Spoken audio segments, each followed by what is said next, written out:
জানেন কি, এক গোপী শ্রীকৃষ্ণকে হাতে নাতে ধরেছিলেন মাখন চুরির সময়, কিন্তু তিনি যখন ঘোমটা সরালেন তার প্রাণ কেঁপে উঠল। এক বুদ্ধিমতী গোপী ঠিক করলেন আজ কৃষ্ণকে হাতে নাতে ধরবেন। তাই তিনি মাখনের হাঁড়িটির পাশেই এক বিশেষ স্থানে লুকিয়ে থাকেন। কিছুক্ষণ পরেই কৃষ্ণ চুপি চুপি হাঁড়ি খুলে তৃপ্তি করে মাখন খেতে শুরু করলেন। ঠিক তখনই গোপী তাকে ধরে বলেন, এই তো আজ চোর ধরা পড়েছে। ছোট্ট কৃষ্ণ কাকুতি মিনতি করলেন, আমায় ছেড়ে দাও মা। কিন্তু গোপী ঠিক করে কৃষ্ণকে যশোদা মায়ের কাছে নিয়ে গিয়ে চুরির কথা জানাবে। ছোট্ট কৃষ্ণের হাত ধরে ঘোমটা মুখে গোপী রওনা দেয় নন্দভবনের উদ্দেশ্যে।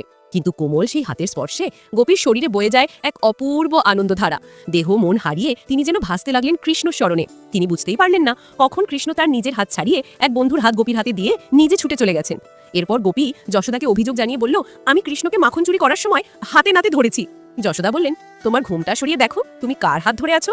গোপী তো অবাক, এ কোন বালকের হাত ধরে আছে সে? এই যে কৃষ্ণ নয়। চোখে জল নিয়ে গোপী তখন বুঝলেন এ শুধুই দুষ্টুমি নয়, এ তো